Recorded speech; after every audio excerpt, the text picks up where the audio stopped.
The Lord be with you. A reading from the Holy Gospel according to St. Luke.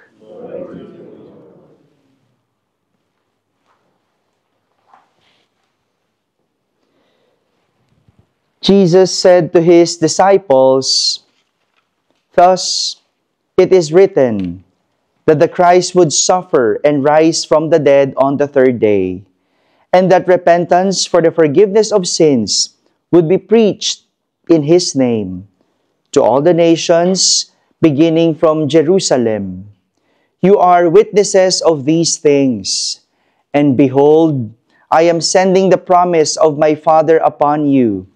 But stay in the city until you are clothed with power from on high."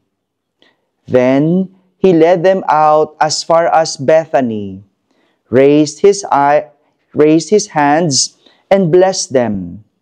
As He blessed them, He parted from them and was taken up to heaven. They did Him homage and then returned to Jerusalem with great joy. And they were continually in the temple praising God. My friends, the Gospel of the Lord. Good morning, my dear brothers and sisters. Today we celebrate the ascension of Jesus into heaven. And these past few days, after so many attempts of farewell, Jesus finally ascended into heaven. Paulit-ulit nagpaalam, ang kulit-kulit, ayaw pa umalis. No? Finally, Jesus ascended into heaven. And 40 days after His resurrection, Jesus bid goodbye to His disciples. But His ascension is not the end of everything. Rather, it is a fulfillment of His mission.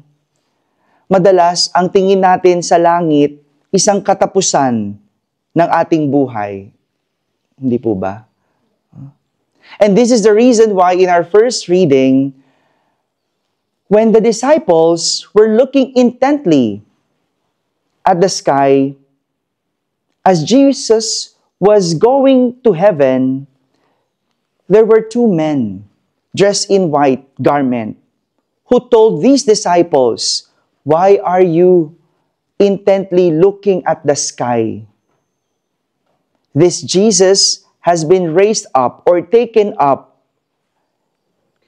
will return in the same way as you seen Him going to heaven." Bakit kayo naririto at nakatingala sa langit? Itong si Jesus na umaakyat sa langit ay magbabalik tulad ng nakikita ninyong pag-akyat niya sa langit. Tila sinasabi na huwag ninyong tignan ang langit. Balikan ninyo ang inyong karanasan kay Jesus at iyon ang langit. Madalas, kapag gumagawa tayo ng masama, ang panakot natin, sige ka, hindi ka mapupunta sa langit. Mga magulang, tama po ba yon?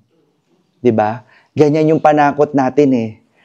Sige ka, pag hindi ka gumawa ng masama, pag nagsinungaling ka, hindi ka mapupunta sa langit. Kung papakinggan natin, para bang ginagawa nating prize ang langit? Na kapag gumawa ka ng masama, hindi ka sa langit. Kapag gumawa ka ng mabuti, ikaw ay sa langit. Tama ba? Tama po ba? Pero hindi po ganun. Hindi ganun ang nais ng Diyos. At hindi ganun ang tinuturo ng simbahan at hindi tinuturo ng Diyos. Dahil ang nais ng Diyos, mapunta tayo lahat sa langit. Kaya nga si Jesus nag-iwan ng mga aral, ng mga pangaral na gagawin nating misyon para tayong lahat ay makapunta sa langit. Jesus made heaven available for all of us. Parang buffet. Di ba nung nag-buffet tayo doon sa Filipino restaurant, kinuha ninyong lahat ninyong gusto? Tama ba yun? No? Yung naghalo na yung pansit at saka yung embutido, nilagyan mo pa ng ketchup No? Kung yung salad, wala doon, isinama mo na rin. 'Di ba? That's how we are when we are in a buffet. We get everything because it is available for all. And that is the concept of heaven. It is not a prize. It is for all. You just have to get it. But how? Continue the mission of Jesus. Fulfill the mission of Jesus. Fulfill the preachings and teachings of Jesus.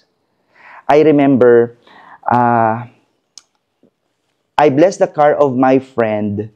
And after the blessing, I teased him. Sabi ko, pasakay naman.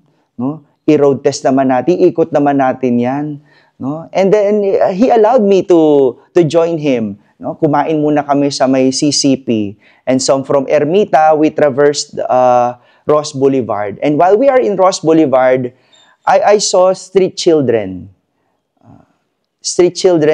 Knocking at the doors of the cars whenever the traffic light is on red. And when a small child knocked at the window of my friend's car, bagong-bagong, sungit pa nung kaibigan ko, gano'n, di ba? Sinesenya sa niya agad, syempre, bago, ang kinis. I opened the window and I pulled out 20 peso bill from my pocket and gave it to the boy. And then, when I closed the window, my friend told me, that is why there are children like them, is because there are people like you. Kaya may mga batang katulad nila kasi may mga taong katulad mo. Sabi ko, saan galing yun? Sabi ng kaibigan ko, Father, sindikato yun. Bakit mo kinukonsinte? Sindikato po iyon. Tama ba yun? Alam nyo bang sindikato yun? Sabi ko, hindi ko alam. Sabi ko, nakita ko, batang maliit na nakauniforme, na gusto sigurong makatapos ang pag-aaral, may pangbaon, kaya namamalimos, yun ang nakita ko. Pero nakita mo, sindikato. No? Hindi ko alam yun. Naawa lang ako, kaya ako dumukot ng 20 pesos. At sabi ko sa kanya, kung yung 20 pesos na yon magpaparamdam sa kanya ng langit, bakit hindi ko gagawin? Hindi na nga nakatulong yung kaibigan ko, nang husga na nga. No? And again, it is a very good reminder to all of us, and that is heaven. Sabi ko, ilan kaya ang magbibigay dun sa bata? Ilan kaya nag-iisip na siya'y sindikato? I don't know. But if that 20 pesos would make him experience heaven, why would not I give it? My dear brothers and sisters, this is what Ascension is all about. That heaven is not only our destination, but we can make it our present situation. Hindi natin kailangan mamatay para mapunta sa langit. Pwede nating gawin ang ating buhay na isang langit. So before we open our mouth, before we do something, before we think of something or decide on something, it's nice to ask ourselves, will this be an experience of heaven? Or better yet, we ask ourselves, will this bring me to heaven? Amen.